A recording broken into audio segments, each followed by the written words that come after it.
And that was the end of that server. That was it's been pretty.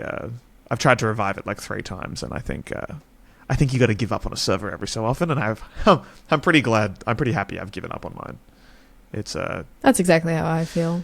Yeah. Like, I don't know. I feel like there's better platforms now, other than Discord, that are a little more intuitive. Like a good one that I've heard of is Geneva. It's what I use for my craft group. Yeah. And it's a lot like Discord, but it's just... I mean, hey, they follow me on Instagram. Oh, okay. That's a start. Yeah.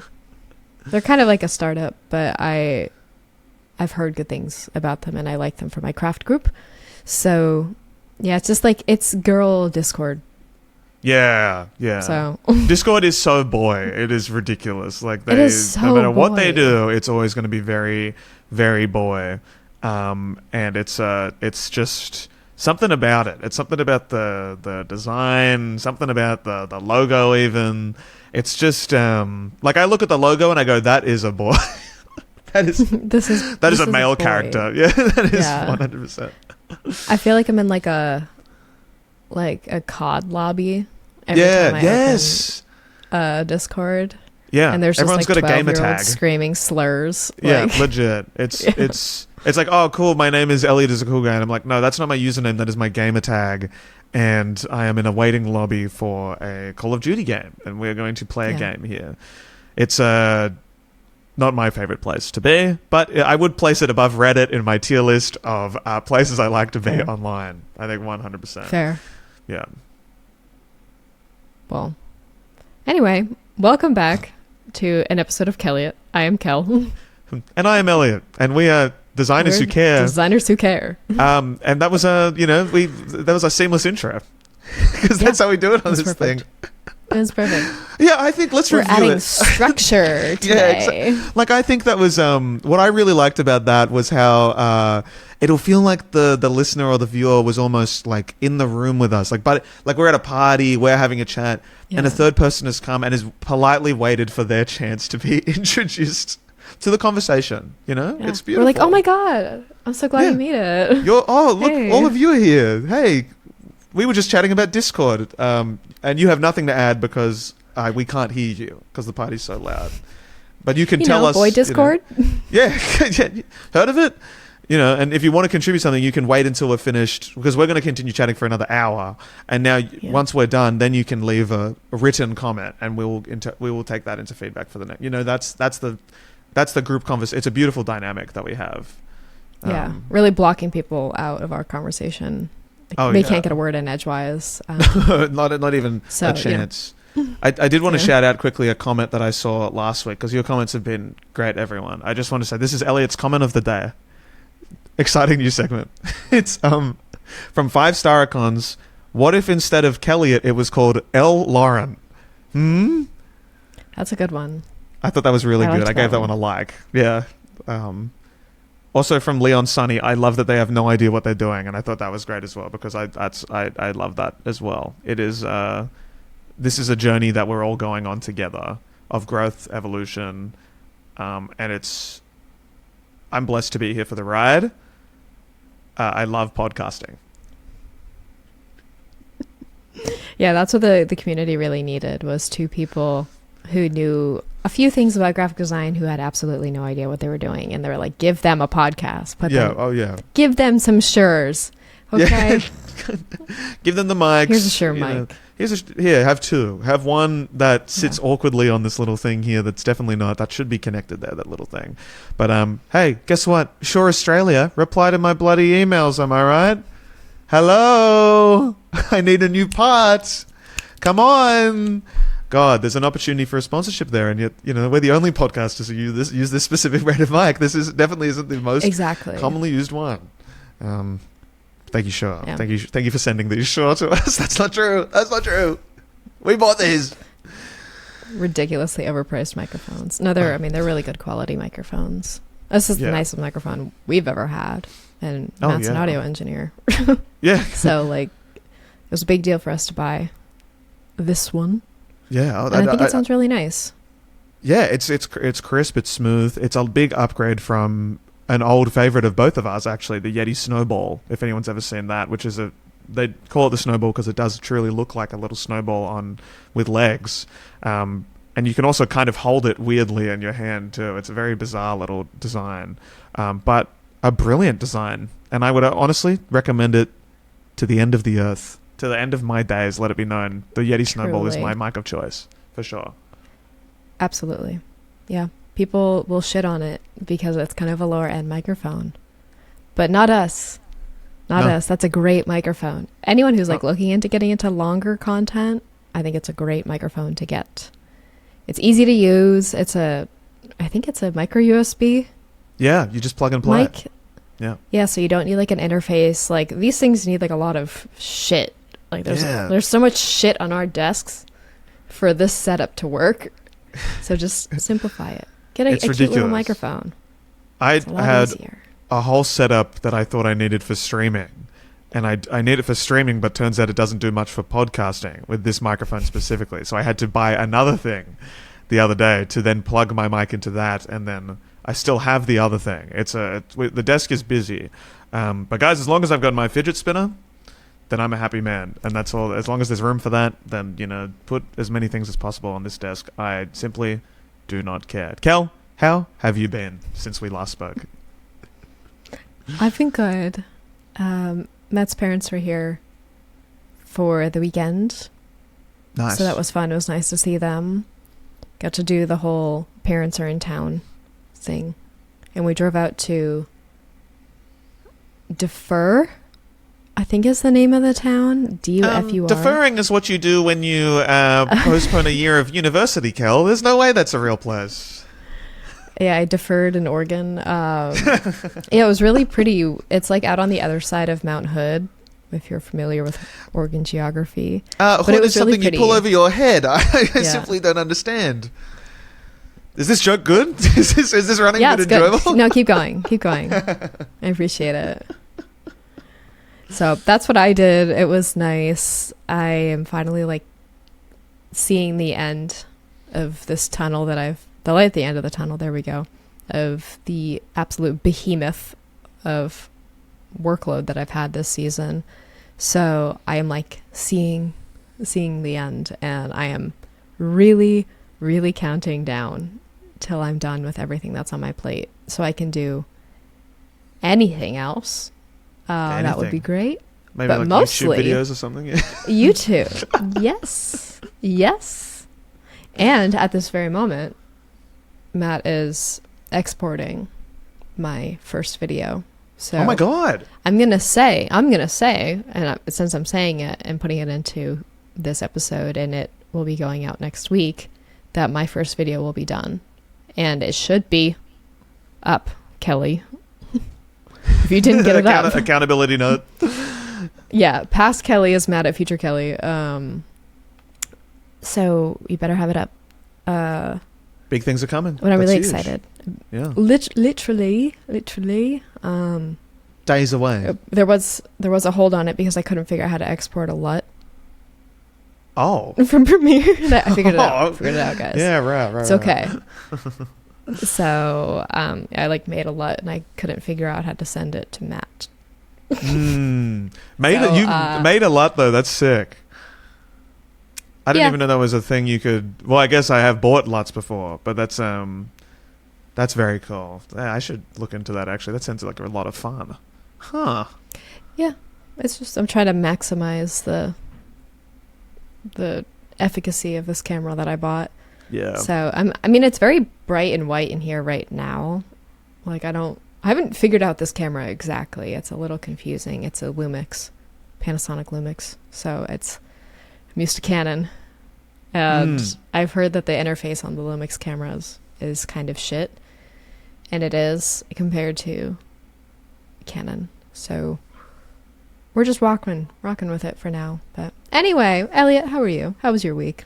I'm doing good. It's been an odd week. I'd say one of those weeks where time just passed and now it is Wednesday again. I went, huh. I was checking my emails and I was like, that's weird. I swear that email arrived yesterday, but it actually arrived last Wednesday, and I still haven't replied to it. So it was one of those weeks. Main reason being because it was quite eventful, Kel. It was quite eventful. Elliot, everyone listening at home, Mama, Papa, and all of my beautiful children who listen to this podcast. Elliot is now officially diagnosed with the superpower known as ADHD, famously standing for apples, dogs, hats, and more dogs, guys. That's there's something there. I'll write that one down and work on it later. But no, I do. I now have ADHD, to no one's surprise. I feel Banger. except my own. Yeah. So that was fun. I got very lucky actually because I went to my GP and I was like, because I tried booking like a session just off without a referral or anything, and everyone was like, I was like, do you have any availability in the next month? And they were always like, you mean next month, next year? Oh, you mean July 2025, right? Not next month. And I was like, oh God, I think this might be impossible. And then I went to my GP for a referral, and he was like, these guys will help you out. I was like, cool. And it was either, I think when I got accepted into their website, it was either last Friday for the appointment or next April. And I was like, whoa, there was like a cancellation or something that I got. So it was a very quick turnaround. I will be a Ritalin man until I guess I can I give a report back on how the experience was, and they might update that.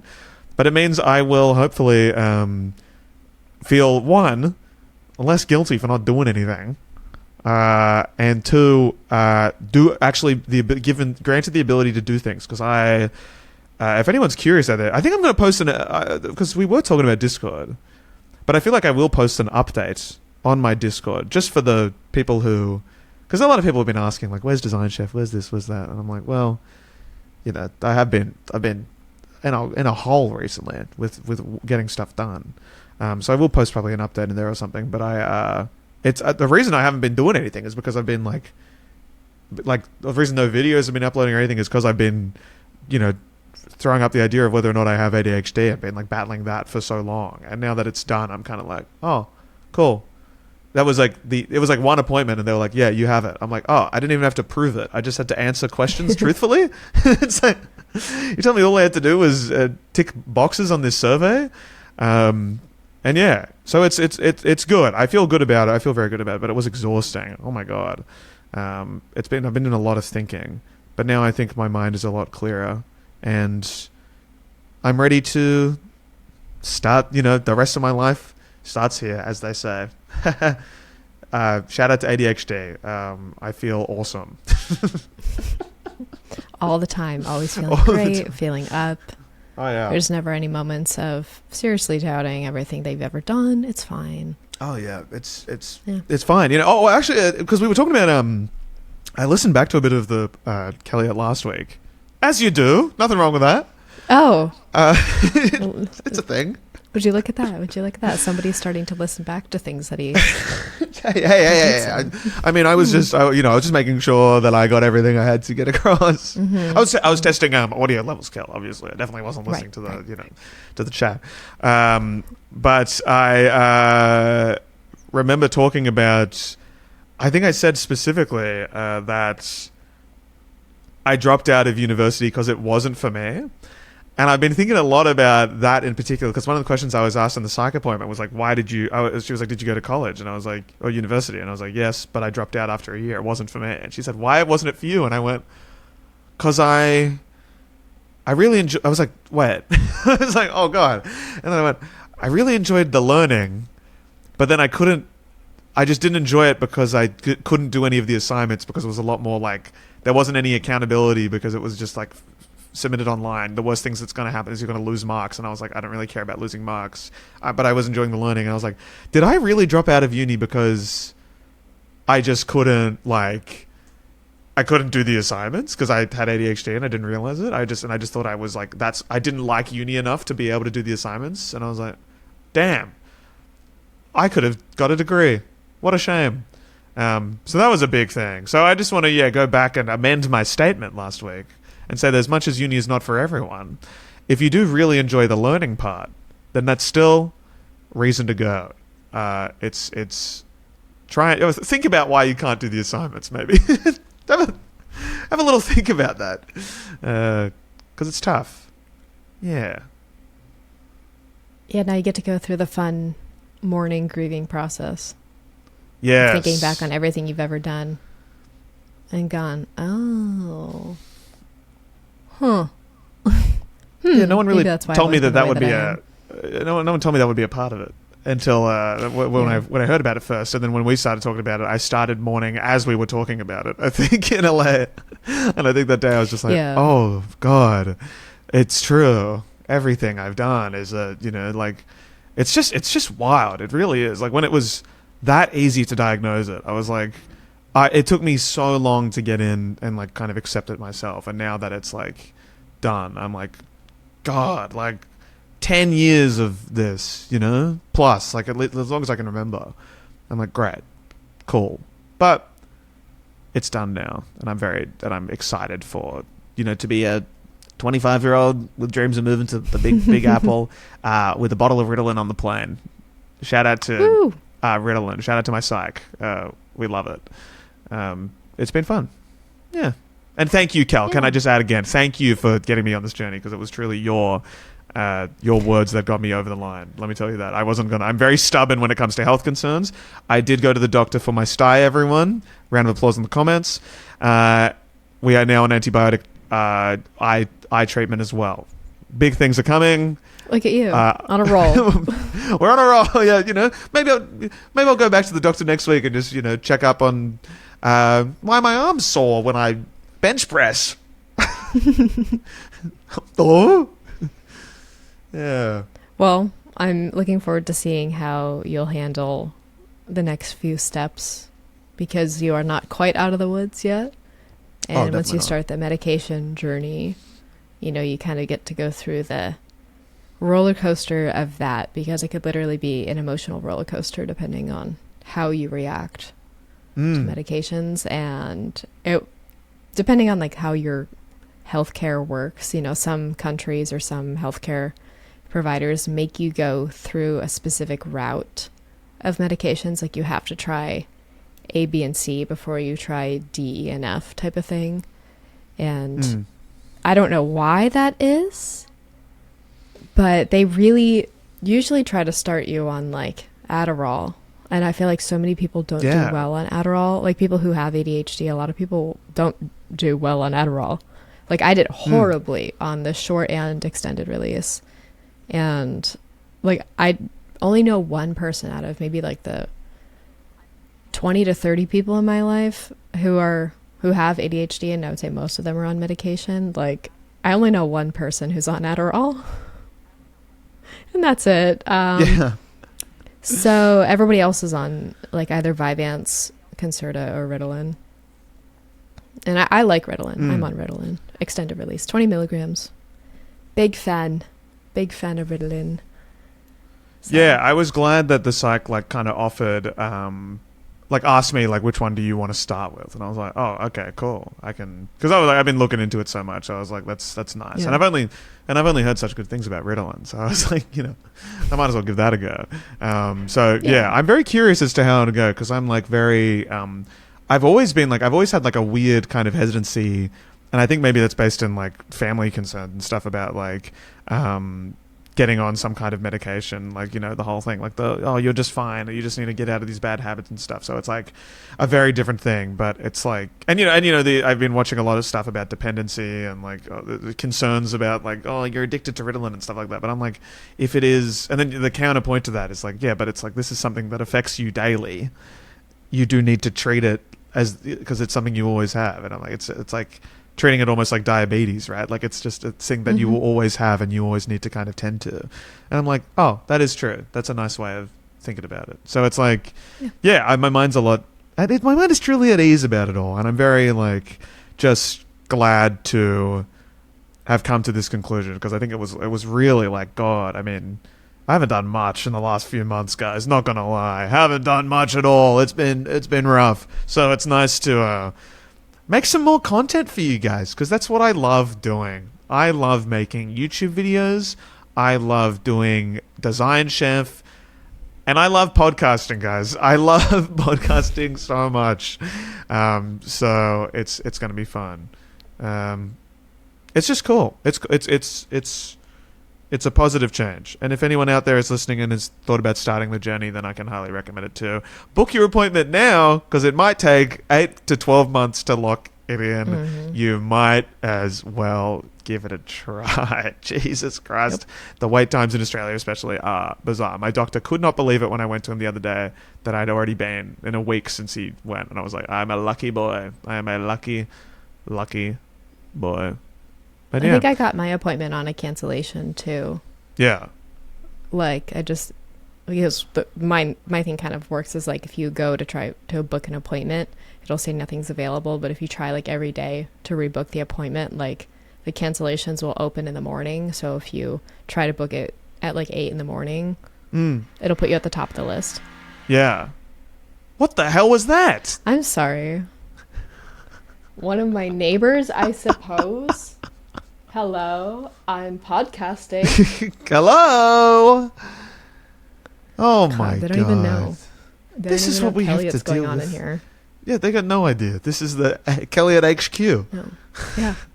Some guys out there using a pile drive or something. Anyway, before we continue, I need to make sure there's not a cat at my door. It's a very important checkup, everyone.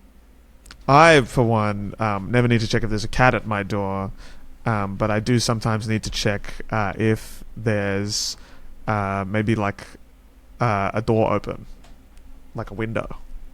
Oh, fair. And that's well, you can let one of your crazy birds in. True. I insane Australian birds that like kill people. I've been getting some beautiful birds around, everyone. I've had some, I believe at the end of, or maybe while recording last week's episodes, a beautiful rainbow lorikeet, a flock of them, in fact, if that's the group plural noun for them, arrived on my balcony. And I was hanging out with them, actually. I do have a photo that I can show the viewers. I can pull up on screen here. I was hanging out with them. That's me there with these beautiful birds. Very sweet. They're beautiful. They're beautiful little things. And I did leave a blueberry out for them. And Kel, it's been a week. The blueberry's still there, withering in the bloody sun. I was devastated. I was like, this is how I form a connection by blueberry offerings, which is what they like apparently. And they haven't been back since. They were back for a while. I think I got too close. Maybe I think I tried to connect with them too much. Yeah, they do like fruit. Yeah, right? And seeds or something, like pollen. Yeah. Huh. I just think they've moved on. I've never seen them in like the 3 years of living here. I've never seen lorikeets on the balcony before, so I was like, this is a huge opportunity for me. They're like, this guy doesn't even know it. He's like, this is the one food we don't like. Guy doesn't even know that blueberries are the one thing that we don't eat. They're like, this guy does not get us at all. It's like we thought there was something. They were giving me looks. They were doing like they were going all side-headed. You thought, big boy? Yeah, they're like blueberry now. I think we have blueberries. That was the thing, because I needed to make sure they saw me give them the blueberry. That was important to me. I didn't want them to just think it was placed there. It just happened to fall from a tree, straight out of a blueberry tree. I had to be sure that I presented them the blueberry, and no sign of them. So it's been an awful week. It's been the worst week, Kel. They hate me. Yeah, I might need to try some other fruit. Yeah, maybe I'll try a raspberry or a cherry or a tomato. Who knows? Strawberry. A strawberry. Yeah, a boysenberry. There's a. I could talk about this for hours. I could talk about berries. I could talk about berry varieties. Berries and birds are other podcasts. Berries, birds, and ADHD. I was going to say boobs. That's the third one. That's also, ABHB is what I was going for. That makes more sense. There's another joke there. Or kombucha. There's a B in that too. Shout out to Remedy. Dude. Orange squeeze. That's another thing that we should either sponsor. Hey, Yeah. kombucha drink brands. Or any Celsius maybe. Okay, Celsius. Maybe a Celsius sponsorship. Hit Elliot up. I mean, if you go on You're not interested? stimulant medication and you drink a Celsius, you might be, taking a trip to the nearest emergency room. Celsius was me self-diagnosing. Cardiac arrest. Yeah, I was self-medicating at LA with Celsius. That was Yeah. That was it's how a unreal. lot of people with ADHD like self-medicate, and they don't even know that they self-medicate. Like they don't put it together that maybe the stimulant is doing something for them. Yeah, a friend of mine described drinking caffeine, who is now also going through the process of getting an ADHD diagnosis, was like, I've realized now that I was drinking coffee and having caffeine, so my mind or my body would catch up to my mind and like get on the same kind of level. And I was like, oh my God. I was like, that's real. So true. Yeah, I was like, I've never even thought of it like that. I kind of thought it would cancel out in a way, but it's like, no, it's that. I think I've always felt like my body is like one step behind the mind, and then that's why I kind of need something to boost it and connect it up, because the mind's always like da da da da da da until I sit down and watch a YouTube video and I get peace and quiet. Like watching kelliot, for example. Exactly. As many of you do. And also, while we're here, quick reminder, guys, we have seen a surge of 5-star ratings on our Spotify. If you would like to continue the movement, the wave of ratings, feel free to smash that 5-star rating. I think Spotify's the only one where it shows, but otherwise, hit that like button, whatever you want to do, guys. We appreciate the digital support. It's epic. Because you can listen to this as a podcast. It's also on it's a podcast. It's not just a video. Wait, if you this is didn't a know. podcast? Cal, this is not officially this does not count as a return to YouTube, unfortunately, and video content. This does not. My face is on the platform. It still doesn't count. I've been seeing a lot of comments actually, saying Kel's back. The comments No. did say, so that was validating for them to say that I was back because the people said so. Yeah, well, I as a YouTube expert, I say, and I'm going to end that bit there. I've got nothing to go off. I was going to say, I was like, how many subscribers do you have? Okay. Yeah. That's me being an asshole. I don't care. We're combined. Combined, we are 500,000 plus. Combined, we have friendly way enough to say it. for Health Aid Kombucha to send us cases of kombucha. Surely, please, Celsius. I love Health Celsius. I'm on my knees. Please, that was the most delicious drink. With 7. We don't know how long it's going to be till you can get your medication. So like Celsius. Exactly. Hey, over in the meantime. I'll give me the minibar, sponsored minibar, please. Something. I'll put it right in this spot. There's so much room for like a little Celsius fridge, right? Can you imagine? One of the ones that actually looks like a bottle. Yes. Oh my God. And then you open it, and then there's more inside. Yeah. And I'm on my 3rd Celsius of the pod, and no one's mentioned it. The viewers are getting concerned, but I'm like, it's sponsored content, it's like guys. Beads of sweat. Yeah, it's falling. It's like, oh no, it's actually not. It's about 1 shot of coffee in these things, guys. So that's what I'm pretty. I've never looked into it, but I'm pretty sure it's a very lightly caffeinated drink. It's lightly caffeinated. And then taking a kombucha to balance it out, because that's how it works. Yeah. Kel? Well, I'm drinking a good old Starry. Delicious drink. That's I had a Starry in LA for the first time with Kel, in fact, and it changed my fucking life, guys. Let me tell you that. Yeah, they're unreal. Lemon lime. It's like Sprite but better. Yeah, for sure. You know, it's just got a real like tang and sweet kick to it that I just. It's not love. as like syrupy as Sprite. Yeah. Sprite's very syrupy to me. It's like too sweet, and I feel like Starry could be a little less sweet. But that's because I'm like an old man who doesn't do well with a lot of sugar. So, but it's too my rich. little It's too rich. It's too rich. It's simply too rich. I'm getting tired. I need to go to bed at 9. How do you kids drink this tasting thing? too rich. It's just too much going on. I just need a simple. Give me pasta with a butter sauce, please. I don't need any of that flavor. I don't need seasoning. I don't need any of that. It's too rich. Butter noodles. All reliable.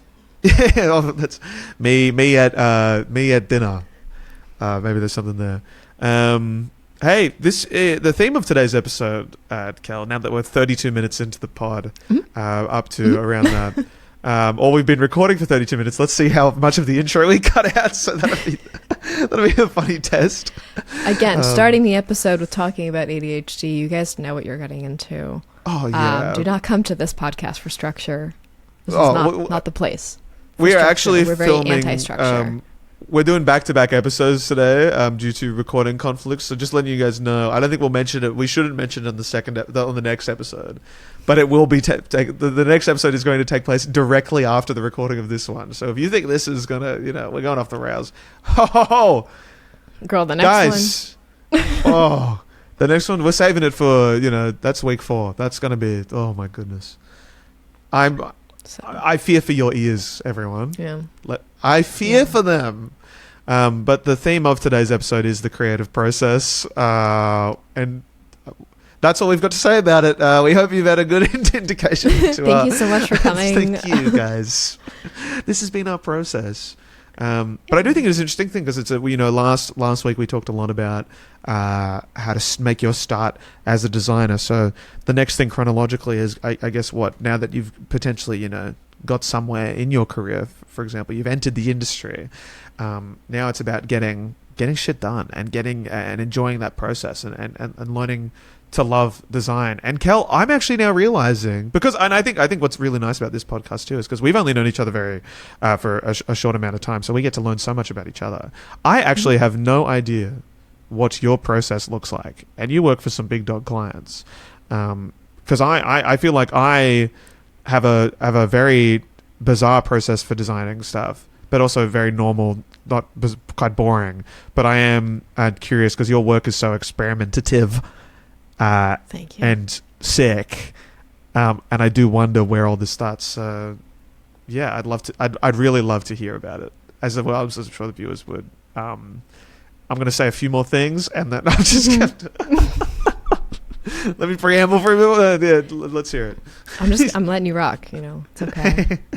I actually have ADHD. Did you know that? I don't know if you guys know. I haven't really told anyone yet.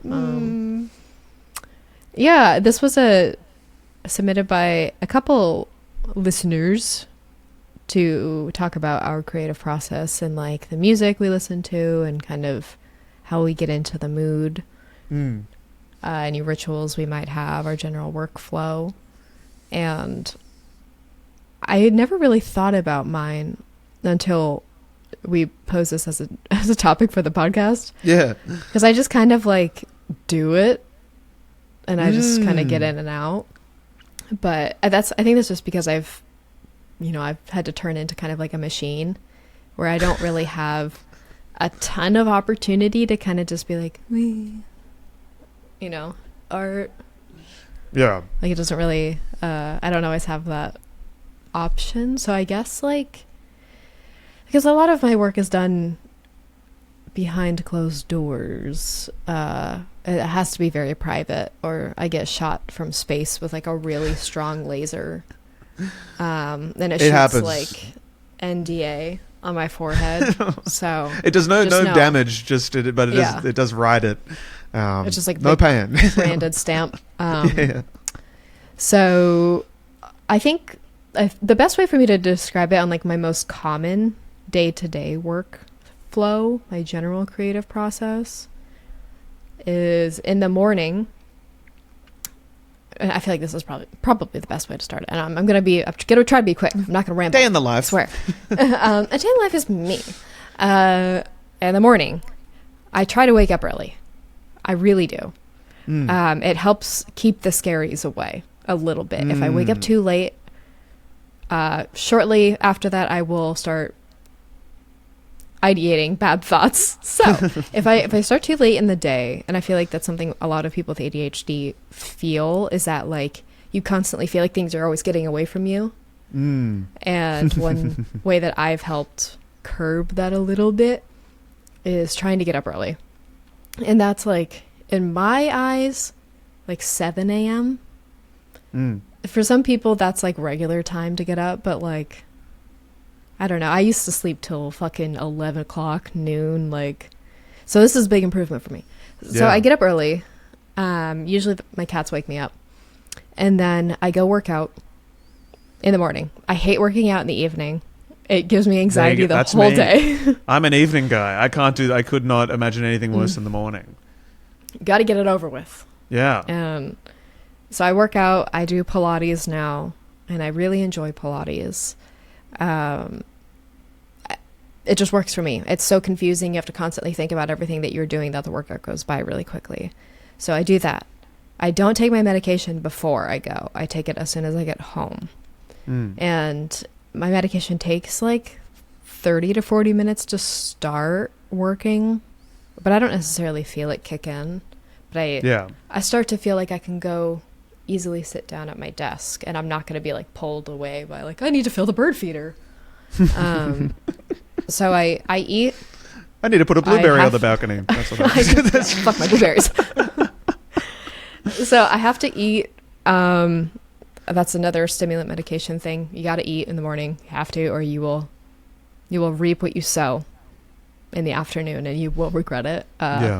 So right now I'm still on a yogurt and granola kick. So I do like a parfait bowl every morning. My God. And it's calorie dense food is your friend if you're on stimulant medications. So yeah, yogurt, granola, apples, honey, and then in my granola there's freeze-dried blueberries for the birds. And that's what I have every morning for breakfast. Sometimes it's kind of a buffet situation with the birds. Yeah. Yeah, they come by my house actually. Yeah. They want the freeze-dried blueberries actually. Yeah. Literally, I'm literally Snow White with my birds. And then I come up to my office and I'll eat and kind of like loosely plan out my day. And you can't see, but around the perimeter of my Mac, I have a series of sticky notes kind of breaking down my timeline of things. So I have like, starts with active projects. I have a revision section. I have a reminders section, and then I have a ready to invoice section. And then I also have a section of my rates because I forget how much money I should be charging. Because all of the agencies and labels that I work with pay different rates. So I have to have a section that reminds me of those rates, or I will forget. And I will bill for too little money. That ultimately, I'm never overbilling. I'm always underbilling. Oh yeah. And then always. Exactly. So you get that. That's just like general workflow stuff. So I have to have like literal sticky notes. I use these little ones that are like 1.5 inches by 1.5 inches. I have a couple different colors. And I write everything down. I've tried every project management program. I like ClickUp. That's like the one that I'm more okay with. And we use that for content planning. But for my workflow, this is just what works best for me. I can't do just a regular list in a notebook, because the thing about that, my notebook closes. That information that I wrote down disappears. Yeah. And I forget about it. And imagine like the effort it takes to open it again. Like that's for me. Like I'm like, what do you mean? If it's over there, then if it's nice and closed, then it's not work time. Yeah. You know, when it's God forbid I'll open it when it's ready to work. I put it. Yeah. Like, I guess I don't have any work today because I lost my notebook. So that's my workflow. It works well for me just because it's constantly in my face. It's tactile, where I get to be like, oh, I need a little sticky, I need to move my little sticky note around, and it works for me. And I plan that out. I'll like move things around, add things to my active projects. I'll read through all of my emails that surely came in overnight, add my revisions to like move that sticky note from an active project to revisions. If there are revisions, if there are no revisions, they go to billing, ready to invoice type of thing. And then if I have new projects, they get a new sticky note. And for my new projects, I'm usually sent, this is for like the labels that I work for, and that's like 75% of the stuff that I do. And they will send, generally like ask my availability. And I try to be very forward with my availability. So I'm at the top of people's lists when they're thinking about freelancers they want to pull for a project. So they'll send the artist, what the scope is, where the work is going, timeline, number of designs they're looking for, assets, and mood board. And I don't have to do a lot of that heavy lifting when I'm working with labels because they have people that do that for me. When I'm working directly with artists, that's all stuff I have to do. And I only take very few clients with that because it is so much work that, I really want to make sure they're like passion projects. So I'll like sit there and do like 15-20 minutes of just thinking about my mood board, and then I'll go to Pinterest, and I have, if I had to guess, maybe like 300 Pinterest boards, but the people would never know because they're all secret.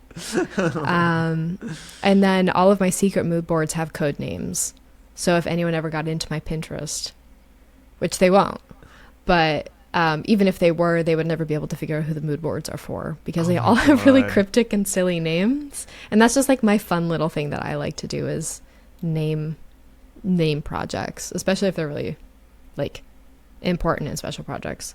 I was going to say, because if like, because you got NDAs on a lot of the stuff, if someone were to break into your Pinterest and you hadn't made code names and it revealed some of the projects and they kind of exposed that, would that go on your head? You would get like fucked over for that. The laser would come back down. Oh my goodness. And then you would just never see me again. Yeah. I would be taken out to a forest or something. It's like an old loyal dog. Literally. I mean, we should do an episode on NDAs because it's a whole different world to me. Like, I think I've only recently had to do like a few for some big like content sponsorship works. Like Minecraft, I had to sign one, and I was like, God, we haven't even talked. And I was like, we're already signing an NDA and we haven't said anything. I was like, it's so new to me. Yeah. So that's really what I do. I digest, and then I know a lot of people don't do this, but it's something that I do. I think it's a good habit to at least try. But I do sketch, and my sketches are chicken scratch. Like, they are not legible whatsoever. But in my head, just getting like the gears turning about thinking about different layout options, which is usually the thing that I am sketching out, is just layout, and moving things around, giving myself like 4 versions of a concept to see like which one I think is best, and then I'll start building it out in Photoshop, and sometimes I'm going to Illustrator for type stuff. And I pull assets. I try to cap a garment design, so any like t-shirt, sweatshirt, hoodie, sweatpants, whatever, I cap that at max 4 hours. Because beyond that, I am essentially losing money because I am paid per submission, and that's a flat rate. So if I'm, twiddling my dick for too long, I am losing money. Like, it doesn't make sense. I'm wasting time. I'm wasting my own money that I could be spending that time on something else. So per design, hard cap 4 hours. Ideally, in a perfect world, I am sitting at under 2 hours for a design. Yeah. And so sometimes for a project, I'll have like 4 to 6 designs as an ask, and I have 3 days. But then later that afternoon, I'll get another project that's like 2 to 3 designs, also do the same day. So I'll start the bigger pile first. So I'll do the 4 to 6 first. I might do half of those, and I'll jump to the other project just to change up the vibe. But sometimes I like to just dive all the way into one project and not even touch the other one until like the next day. Yeah. And at the end of my work day, if I'm working on something that is not due the next day, or if I will have time in the morning, if a design is not going well to where I feel like I could actually finish it within like the next 20-30 minutes, I immediately turn my computer off.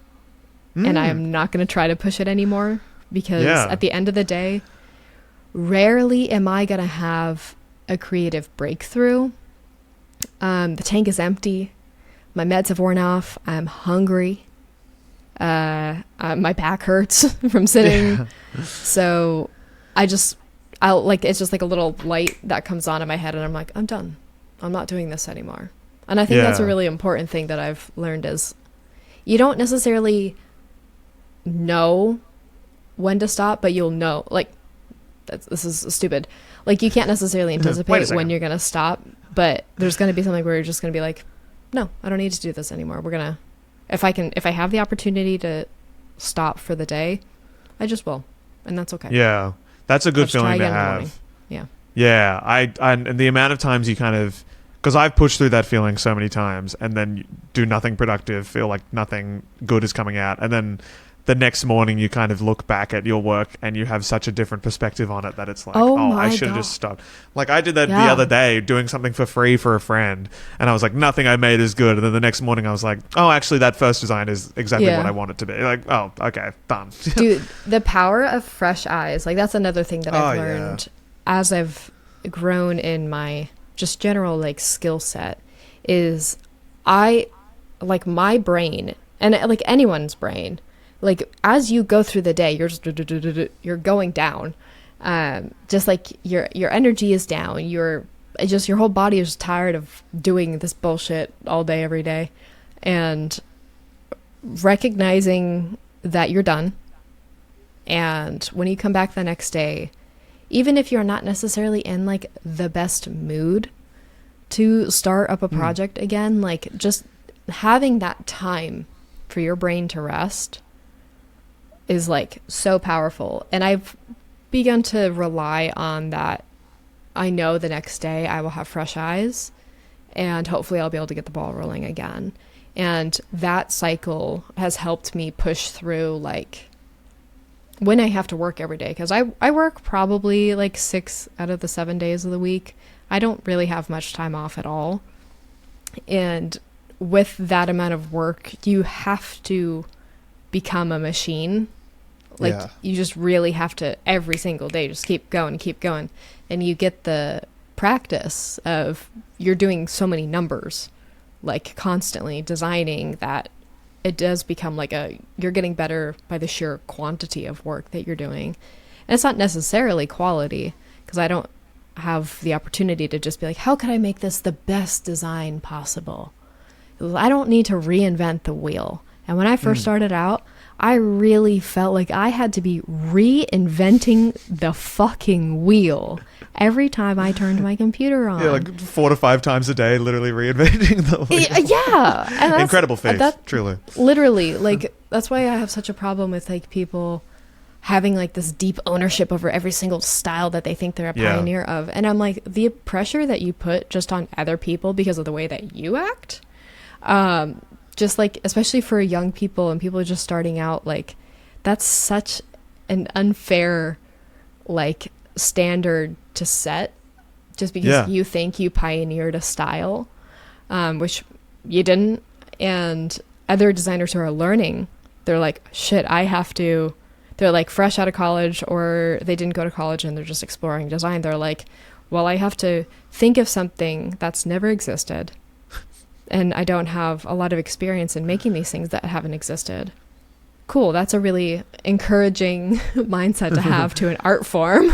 Yeah. So It's like it's not going to happen. Like I hate to break it to you, you know, I've been searching for original work. And it's the thing as well, like I think when you find that style, whatever, and like you think that it's yours and that everyone expects this thing of you, you're probably just going to stop at one point because you think that you've reinvented your own wheel so much that there is literally nothing left that you can do. Like it happened to me once when I had like my whole thing going and I had like the colors that I used, the way it looked and everything. I was trying to experiment with it and I was kind of just like, I gave up at a point of being like, this is just not, I can just do more of what I've already been doing, and people because that's me. That's I don't have to try anything different. Like I know what I can do, and there's nothing wrong with just doing that. Yeah. Yeah, that's really all I do. And what's the other thing in here? Music I listen to. I feel like I could make a good playlist. You My should. music, like, all over the place. When I'm going debut Taylor Swift, and then I am going straight to Hiss by Megan Thee Stallion, and then I am going to Revolver by the Beatles, and then I'm going to Beyonce's Renaissance, and then I'm going to like my new niche finds of like really tiny artists that I found recently. But I'm mostly jumping between like pop all day. Yeah. Like pop is really my go-to with work. Again, out of all of the genres, I think that really comes out at the top. So we're doing a lot of Taylor Swift. We're doing my girl Chapel. We're doing Beyonce. Who else is on me? Open my Spotify. But Is Stephen Sondheim on yours by any chance? Musical theatre composer? let me see. No. Ah, damn. I guess I thought we had that in common. Strange. Sorry. You got Hamilton the music. No, I'm not a Hamilton. No. I don't want people to get that in their heads. No. I'm a Hamilton head. I know every lyric, but I don't listen to it. That is true. There was a period in 2016, let me tell you. Don't tell me that. Don't tell me that. Washington isn't gonna. When Lin-Manuel wrote, miss my shot. Oh god, it's a. I've been listening to Brat, obviously. Yes, yeah. What's your favorite song on Brat? Because mine might surprise you. Ooh, okay, let me go look. Mine is Guess off the deluxe version. I think it should have made the main album. Discuss in the comments. And if you haven't listened to Guess, Kel, that song is incredible. Okay, let me I'm trying to just find the whole track list. I just accidentally clicked on a merch link because I'm 100 years old. Kel's checking their emails. Kel's got work. I'm just on Twitter. So, God, if I had to think. I know I like Guess. I would say like top 3. I like 360 and 365. I do like the Girl So Confusing remix. That is fun. Yeah. Sympathy as a Knife was definitely something that surprised me. Yeah. As a Taylor fan. But I think that would be a crazy remix, Charlie. I know you're listening. We got to get Taylor on the mic for your next remix for Sympathy as a Knife. Maybe you could sample some of this. Yeah, exactly. Yeah. We're perfect for that. Yeah. I also really like Von Dutch. Yeah, Von Dutch is a truly a club classic. Yeah, truly. What's your favorite off the main? The main, it would probably be, I really like Talk. That was the first song that I kind of heard that stuck with me from that, and then I kind of started listening to it on repeat, and now I've loved like every single song on it. As someone who wasn't previously that big of a Charlie fan, or had never really given Charlie's music a go, and now I'm like, oh my goodness, this is I've 100%. I'm going to a Brat themed party this weekend. A friend is hosting it. A great theme for a birthday party. Shout out to them. And I can't wait to wear Elliot's interpretation of Brat themed. Please, I'll send photos on the Instagram. Yeah, we'll see. We'll come up with something. Oh God. Have you listened to How I'm Feeling Now? No, I don't think so. I think like it's like in my mind, and hey, I'm a charb. Yeah. I think How I'm Feeling Now is like, in a way, like a sister album to Brat. Like, I think it's it's a lot more mellow compared to Brat. But I think like it has some of the core pieces that I knew Charlie was going to take somewhere, and it came out really early on in the pandemic, I think. Or maybe at least that's when I was listening to it. But it's like, when did that come out? But I really like How I'm Feeling Now. It came out in 2020. Oh yeah, okay, May 2020. I was right. Yeah, that's at the very Yeah. beginning. Yeah. So give that a listen. Okay, good to know. Yeah. It's more will like do. mellow, moody brat instead Yeah. of just like ass shaking brat. Yeah, You okay, know. okay. Yeah. I get you. Charli is a spectrum. Yeah, Anyway, well and Elliot, truly.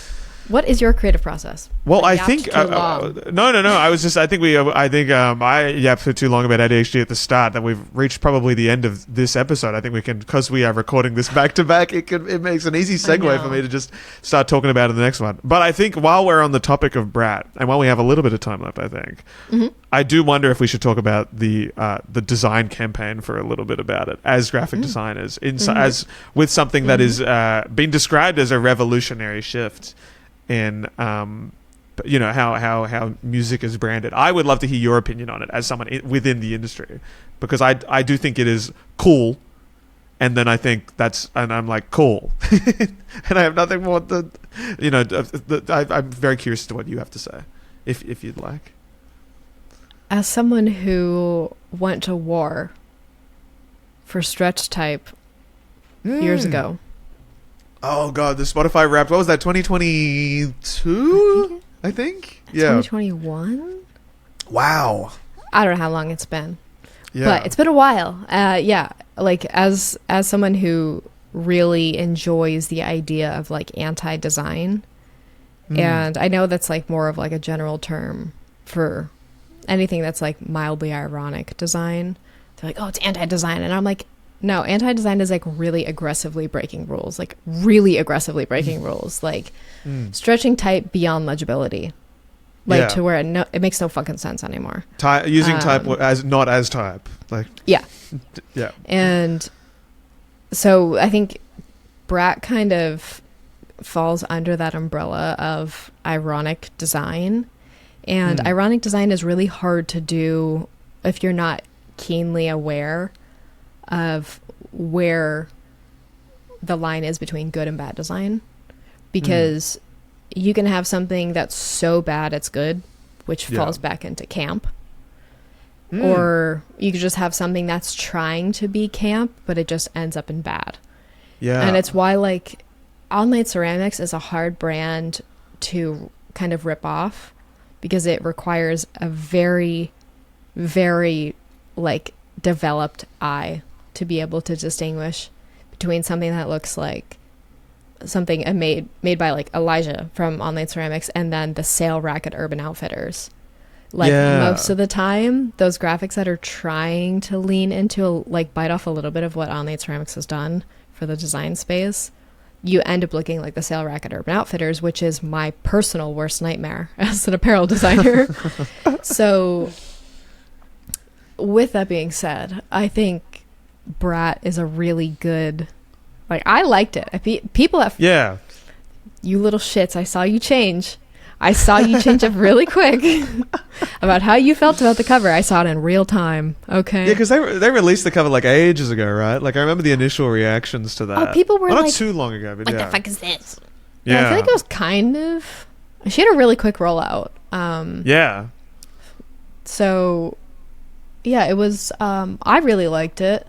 And I remember thinking, sick. And then everybody was like, ew, what is that? Wait, did Where's the photo of the artist? design this? Where's the, bring back graphic design?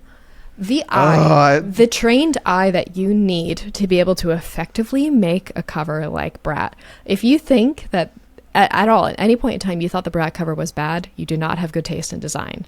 You don't, it doesn't have to be for you, but you have to be able to recognize that distinction. And that's something that really takes years of refining and understanding design principles and just how trends work in general.